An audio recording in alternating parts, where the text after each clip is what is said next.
Hello student, ये class DRT first year के लिए है, जिसमें अपना सब्जेक्ट है रेडियोग्राफी फर्स्ट पोजीशनिंग। अपना टॉपिक चल रहा है चेस्ट रेडियोग्राफी। चेस्ट रेडियोग्राफी में अपन ने चेस्ट के AP व्यू, PA व्यू और लेटरल व्यू पढ़ लिए थे। आज अपन उससे आगे कंटिन्यू करते हैं।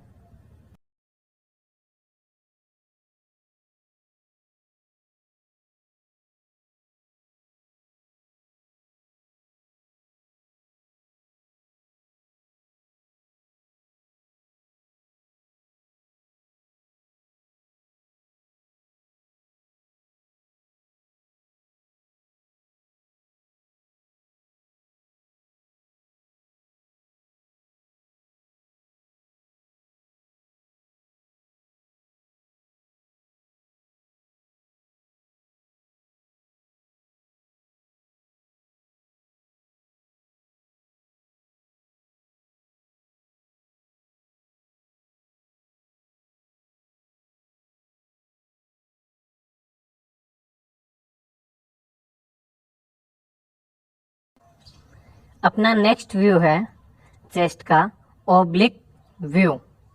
ओब्लिक पोजीशन किस प्रकार होती है आपको पता होगा कि अपना जो नॉर्मल पोजीशन होती है AP या PA की, उससे अपने पेशेंट को 45 डिग्री के एंगल पे रोटेट करते हैं।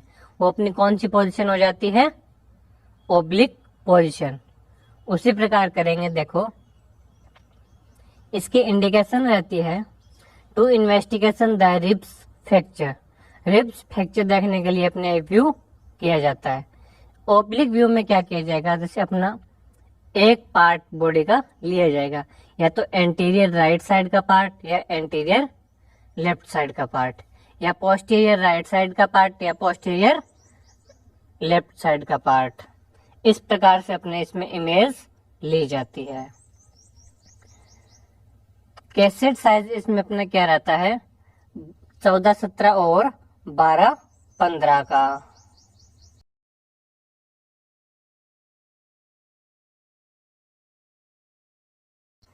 अपने बात करते हैं इसमें पोजीशन ऑफ पेशेंट। पेशेंट की पोजीशन क्या रहती है? देखो, patient erect in true PA position. Patient क्या है? सबसे पहले अपना PA पोजीशन में खड़ा रहेगा। उसके बाद then rotate the patient with left shoulder in contact with the film and right shoulder away from the film. उसके बाद अपने पेशेंट को क्या है, इस प्रकार रोटेट करते हैं कि उसका लेफ्ट शोल्डर कैसेट के टच में आ जाए और राइट शोल्डर वो कैसेट से दूर हो जाए। Till the line of the body is at an angle of 45 और 75 डिग्री विद द फिल्म। यानी अपने पेशेंट को जब तक रोटेट करते हैं जब तक कि उसके जो बॉडी की मिड लाइन है वो फिल्म से 45 डिग्री या 75 डिग्री के एंगल पर आ जाती है। यानी PA पोजीशन से अपने पेशेंट को रोटेट करते हैं ताकि उसकी बॉडी की जो मिड लाइन है वो 45 डिग्री के कोण पे या 75 डिग्री के कोण पर आ जाती है। वो अपनी कौन सी पोजीशन हो जाती है? Oblique position. The left arm is keeped behind the patient back और for the right arm raise forward and upward with the hand resting on the film.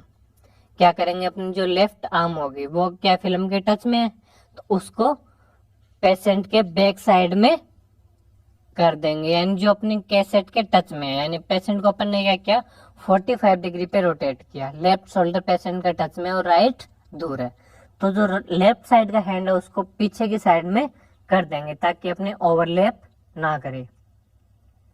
फिर आता है अपने राइट साइड के हैंड की बात।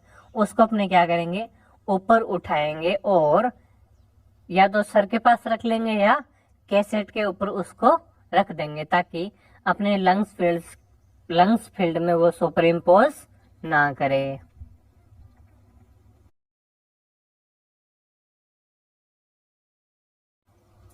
Patient should be hold breath in inspiration during the exposure.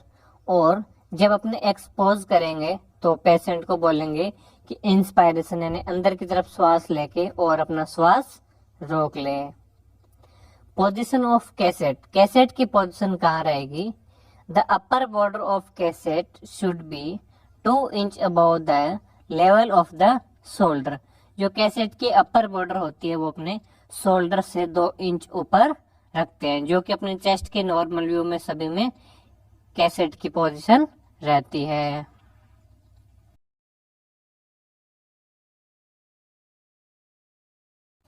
Next अपने बात करते हैं सेंटरिंग की। सेंटरिंग कहाँ होगी?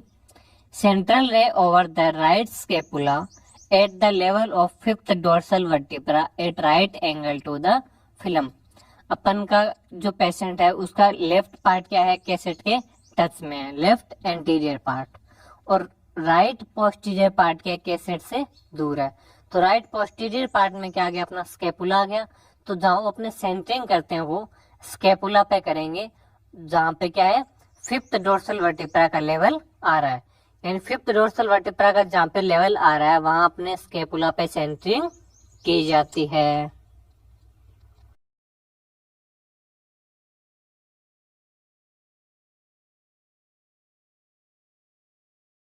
इसके बाद देखो एक पेशेंट की पोजीशन दिखा रखी है, जिसमें पेशेंट क्या है? पहले पीए पोजीशन में खड़ा हुआ था। उसके बाद पेशेंट का देखो लेफ्ट शोल्डर क्या है? कैसेट के टच में, और राइट शोल्डर कैसेट से दूर है। उसके बाद पेशेंट का जो लेफ्ट हैंड है वो उसने बैक राइज कर रखा है, यानी पीछे की तरफ कर रखा है, और जो राइट हैंड है उसको पेशेंट ने ऊपर उठाया और कैसेट के ऊपर रख रखा है, ताकि अपना बीच लंग्स फील्ड के अंदर सुपर इम्पोज ना करे। उसके बाद देखो पेशेंट का left anterior part and chest का जो लेफ्ट पार्ट है वो कैसेट के टच में है, और चेस्ट का जो राइट पार्ट है वो कैसेट से दूर है, यानी अपने सेंटरिंग कहाँ होगी? बैक साइड में, पोस्टीरियर पार्ट में, राइट साइड में, स्केपुला पर।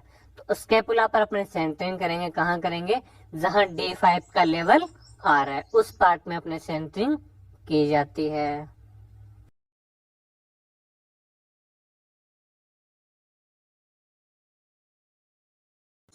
अब बात करते हैं अपने रेडियोलॉजिकल अपीयरेंस की। रेडियोलॉजिकल अपीयरेंस क्या रहेगा? देखो, the shadow of heart and aorta are seen between the sternum and vertebra. Oblique view में क्या है? अपने जो हार्ट एंड आरोटा है वो स्टर्नम और वर्टिब्रा के बीच में सीन होता है, यानी स्टर्नम अपनी क्या है? आगे की साइड में आ जाएगी और वर्टिब्रा पीछे की साइड में आ जाएगी। इन दोनों के बीच में अपने को हार्ट और आरोटा सीन होता है।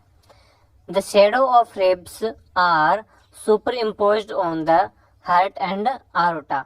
जो रिब्स की शेडो है, रिब्स की छाया है, वो हार्ट और आरोटा को सुपर इम्पोज कर रही है, यानी इसमें अपन ने क्या इंडिकेशन था? रिब्स फ्रैक्चर देखने के लिए व्यू किया जाता है। तो जो पार्ट अपने कैसेट के टच में रखते हैं वो पार्ट अपने को क्या क्लियरली सीन होता है। अगर एंटीरियर पार्ट का रिब्स फ्रैक्चर है तो वो अपने को पीए व्यू में दिखाई देगा। लेफ्ट पार्ट का है तो अपने को लेटरल साइड में दिखाई दे जाएगा, और लेफ्ट और पी एंटीरियर पार्ट के बीच का है तो वो अपने को क्या है? ओब्लिक पोजीशन में सीन होता है।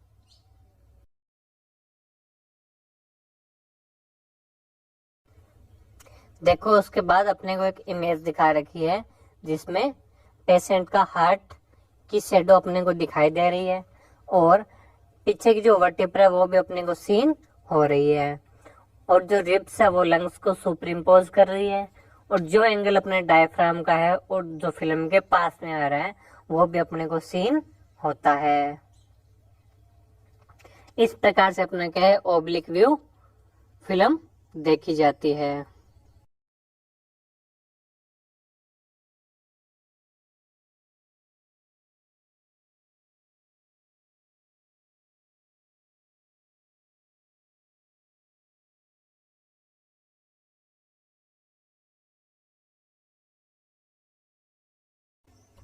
इसके बाद अपने बात करते हैं एक्सपोजर की। एक्सपोजर क्या रहेगा? डिस्टेंस रहेगी अपनी क्या इरेक्ट में व्यू कर रहे हैं तो 180 सेंटीमीटर। केवी रहेगा अपना 60, एमएस रहेंगे अपने 22 और ग्रिड का यूज अपने नहीं करेंगे। यानी एमएस अपने 20 से 22 24 तक भी हो सकते हैं। 22 के अपने नॉर्मल पेशेंट के लिए है। अगर फैटी पेशेंट आता है तो अपने एमएस 23 या 24 भी यूज कर सकते हैं। अगर अपना थोड़ा पतला पेशेंट आता है तो अपने 20-21 भी यूज में कर सकते हैं। ये क्या है, नॉर्मल पेशेंट के लिए एक्सपोजर बताए गए हैं।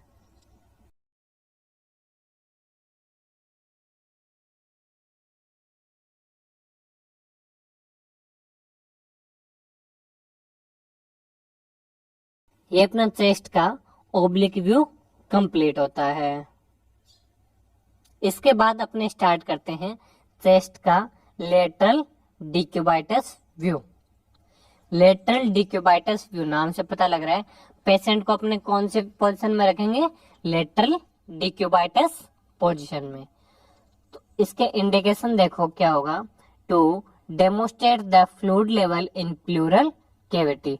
जो अपनी प्लूरल कैविटी है, प्लूरल कैविटी कौन सी होती है, लंग्स के अंदर प्लूरल कैविटी होते हैं जहाँ क्या फ्लूइड बढ़ जाता है। तो उस फ्लूइड का लेवल देखने के लिए अपने ये व्यू किया जाता है, लेटरल डिक्यूबाइटस व्यू। जो लंग्स की प्लूरल कैविटी उसमें फ्लूइड बढ़ जाएगा, तो फ्लूइड अपने क्या जब एपी पोजीशन में व्यू लेते हैं तो फ्लूइड नीचे की तरफ आ जाएगा, एयर ऊपर चल जाएगी, तो अपने को अच्छी तरह व्यू दिखाई नहीं देगा।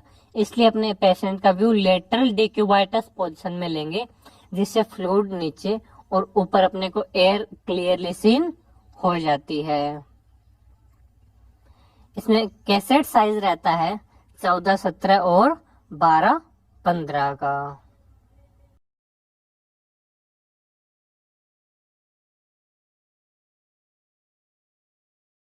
इसके बाद अपने बात करते हैं पोजीशन ऑफ पेशेंट। इसमें पेशेंट की पोजीशन क्या रहेगी, तो इसको ध्यान से पढ़ना। ये अपने क्या है, चेस्ट के स्पेशल व्यू स्टार्ट हो गए हैं। तो देखो, the patient lies on the lateral position on the table. Patient को अपने लेटरल पोजीशन में टेबल पर लेटाएंगे। अपना क्या लेटरल डिक्यूबाइटस व्यू है, तो अपन ने पेशेंट को लेटरल पोजीशन में टेबल पर लेटा लिया। Both arms straight above the head to the avoid super imposed on lung field. अब दोनों आर्म्स को क्या करेंगे, इन दोनों भुजा को क्या करेंगे, फोल्ड करेंगे और सर के ऊपर रख देंगे, ताकि जो अपनी क्या है लंग्स फील्ड के अंदर सुपर इम्पोज ना करे। इन दोनों भुजा को या तो फोल्ड करके सर पे रखेंगे या राइज एंड फुल सीधी करके सर की तरफ कर देंगे, ताकि जो अपनी लंग फील्ड है वहां पे अपने हाथ वो सुपर इम्पोज ना करे। The sand bag placed under that thoracic cavity. अब अपने क्या करेंगे, सैंड बैग लेंगे और उसको थोरेसिक कैविटी के नीचे लगा देंगे। ये अपन क्या है, जब आपको डायग्राम दिखाऊंगा तो आपको क्लियरली पोजीशन समझ में आ जाएगी। तो क्या किया अपन ने, पेशेंट को लेटरल पोजीशन में लेटाया, उसके दोनों हाथों को स्ट्रेट ऊपर की तरफ कर दिया। उसके बाद सैंडबैग लिया और उसको थोरेसिक कैविटी के नीचे लगा देंगे, ताकि पेशेंट क्या है टेबल से 1 या 2 इंच ऊपर हो जाए।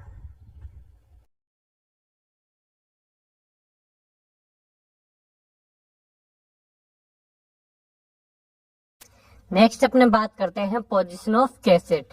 कैसेट की पोजीशन कहाँ रहेगी, तो देखो, the cassette is placed vertically behind और इन फ्रंट द पेशेंट। जैसे अपना पेशेंट के लेटरल पोजीशन में लेटा हुआ है, तो अपने कैसेट कहाँ लगाएंगे, या तो कैसेट पेशेंट के पीछे लगाएंगे या कैसेट को पेशेंट के आगे लगाएंगे। एंड अगर अपने कैसेट के हिसाब से देखें तो ये व्यू अपना कौन सा होता है, पीए व्यू या एपी व्यू, जिसमें अपने एक्सरेज भी क्या है एंटीरियर पार्ट से पोस्टीरियर पार्ट की तरफ जाती है। लेकिन अपन पेशेंट की पोजीशन कौन सी लगा रहे हैं, लेटरल पोजीशन, और फ्लूइड लेवल चेक करने के लिए कर रहे हैं। तो ये क्या है, एक स्पेशल व्यू है जिसमें पेशेंट को लेटरल पोजीशन में लेटाएंगे और कैसेट क्या है पेशेंट के आगे की साइड या पीछे की साइड लगाते हैं। सेंटरिंग, सेंटरिंग कहाँ की जाएगी, central ray over the 4th 5th dorsal vertebra by using A horizontal beam, अपने सेंटरिंग वहीं करेंगे फोर्थ फिफ्थ डोर्सल वर्टिब्रा पे, लेकिन इसमें क्या करेंगे, हॉरिजेंटल बीम यूज में करेंगे, यानी ऊर्ध्वाधर किरण यूज में करते हैं। जैसे अपने क्या है, ट्यूब टेबल की तरफ करते हैं और टेबल के अंदर या टेबल पर कैसेट लगा के पेशेंट को लेटाया और एक्सपोज कर दिया जाता है। इस बार अपने क्या करेंगे, टेबल के बिल्कुल समांतर एक्सरेज देंगे, यानी हॉरिजेंटल बीम से एक्सपोज किया जाता है। Exposure is made on full inspiration, जब अपने एक्सपोजर करेंगे तो फुल इंस्पायरेशन यानी फुल अंदर श्वास खिंचवा के और फिर पेशेंट को होल्ड ब्रीथ करवा के उसके बाद एक्सपोज किया जाएगा।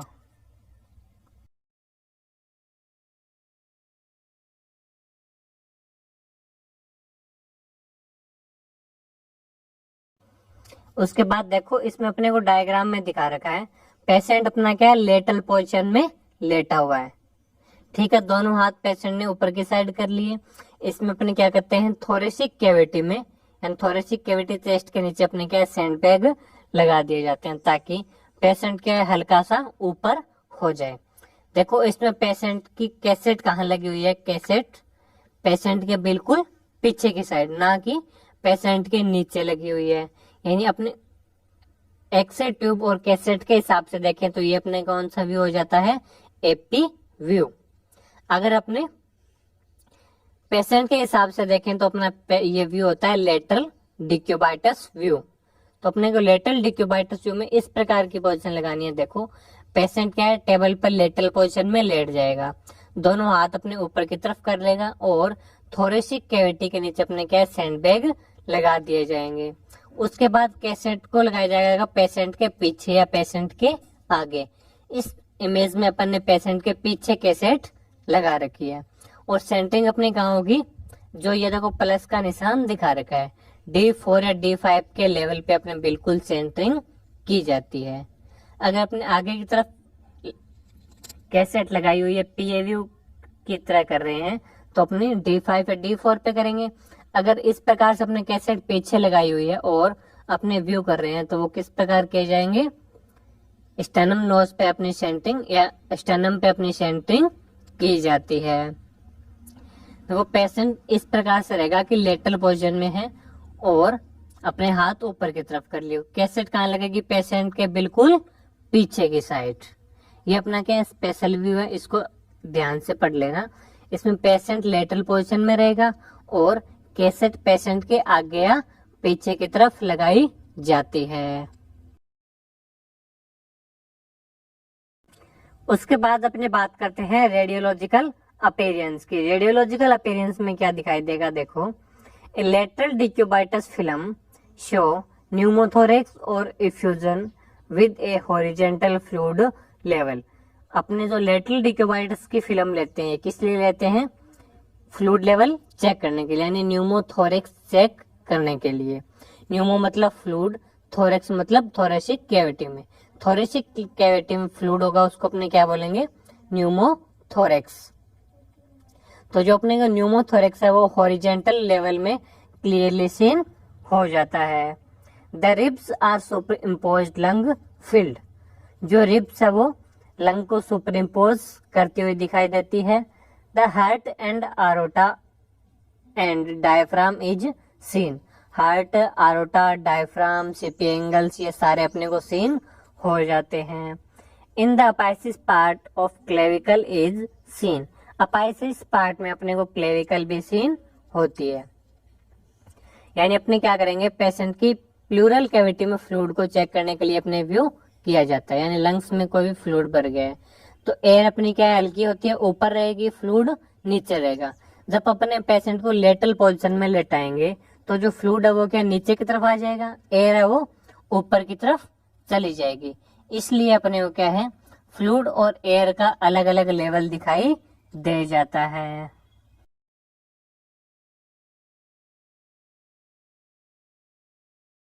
ये अपने को एक लेटरल डिक्यूबाइटस की इमेज दिखाई गई है।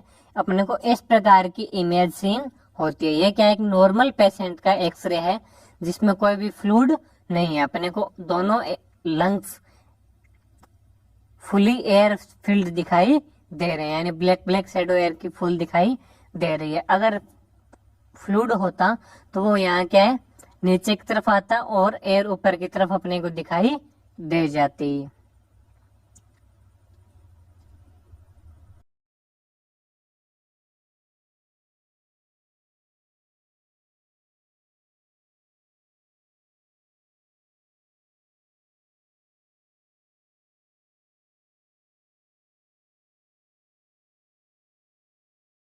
अब अपने बात करते हैं एक्सपोजर की। एक्सपोजर क्या रहेगा अपना, डिस्टेंस रहेगी अपनी 120 सेंटीमीटर, केवी रहता है अपना 70, अमेस इसमें रखेंगे अपने 30 और ग्रिड का यूज अपने नहीं करेंगे।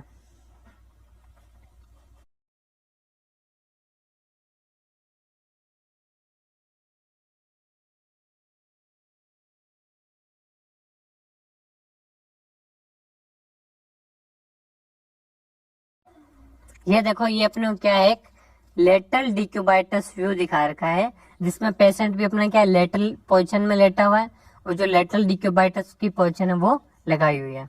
अब पेशेंट के अगर लंग्स फील्ड में फ्लूइड होगा तो अपने को किस प्रकार से दिखाई देगा, देखो इसमें जो अपनी इमेज दिखा रखी है, इसमें एरो लगा के दिखाया गया है कि ऊपर वाला लंग फुली एयर फील्ड दिखाई दे रहा है, नीचे वाले लंग्स में क्या है, फ्लूइड नीचे की तरफ आ गया और एयर ऊपर की तरफ चली गई। तो इसमें अपने को दिखाई दे रहा है कि इतने पार्ट में अपने फ्लूइड भरा हुआ है और ऊपर एयर दिखाई दे रही है। यानी जो नीचे व्हाइट व्हाइट दिखाई दे रहा है ये अपना क्या है, फ्लूइड है, और ऊपर जो ब्लैक ब्लैक दिखाई दे रही है ये अपनी एयर है। तो अपने को इसमें एयर और फ्लूइड का लेवल पता लग जाता है। ये अपनी लेटरल डिक्यूबाइटस की इमेज है। इसी प्रकार से इमेज में अपने फ्लूइड का लेवल देखा जाता है। ये अपने चेस्ट का ओब्लिक व्यू और लेटरल डिक्यूबाइटस व्यू कंप्लीट होता है। आगे पढ़ेंगे अपने नेक्स्ट क्लास में। Thank you.